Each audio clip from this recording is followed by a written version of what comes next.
আসসালামু আলাইকুম।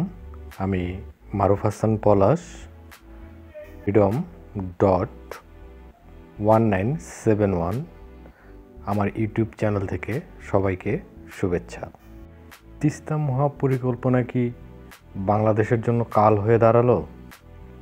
আসুন একটু বিশ্লেষণে যাই। চীন শুরু থেকেই প্রকল্পের বাস্তবায়নের সম্ভাব্য দিকগুলি নিয়ে আগাচ্ছিল। ঠিক শেষ মুহূর্তে ভারত এই প্রকল্প বাস্তবায়নের আগ্রহ দেখায়। সমস্যাটা তৈরি হয় এইখানে। তখনকার প্রধানমন্ত্রী দেশীয় রাজনীতি এবং বৈসর্গিক রাজনীতির প্যাচে পড়ে গেলেন। তিনি সিদ্ধান্ত নিতে পারছিলেন না কি করবেন। ভারত আমাদের পাশের রাষ্ট্র এবং ভারতের সাথে আমাদের খুব ভালো সম্পর্ক আছে, কিন্তু বৈসর্গিক রাজনীতিতে চীন এগিয়ে আছে। তাহলে বন্ধুত্ব রক্ষা করব নাকি বৈসর্গিক রাজনীতির সাথে নিজেদেরকে মিলিয়ে নেব? তখনকার প্রধানমন্ত্রী, বাংলাদেশের প্রধানমন্ত্রী যে বক্তব্যটি দিয়েছিলেন তা এই রকম।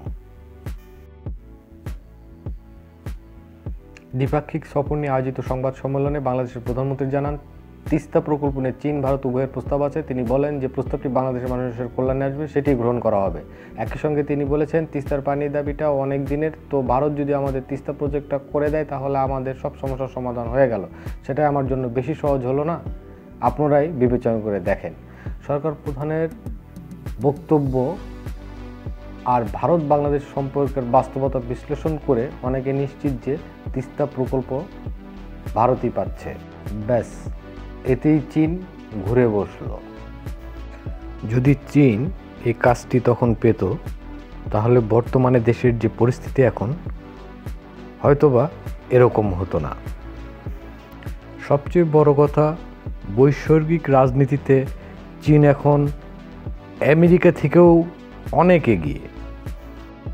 আমাদের উচিত ছিল ভূস্বর্গিক রাজনীতির সাথে তাল মিলিয়ে চীনকে প্রকল্পটি দেওয়া।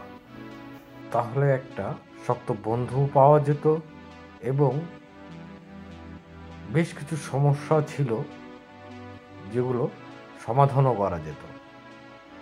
তার মধ্যে প্রধানতম একটি সমস্যা রোহিঙ্গা সমস্যা।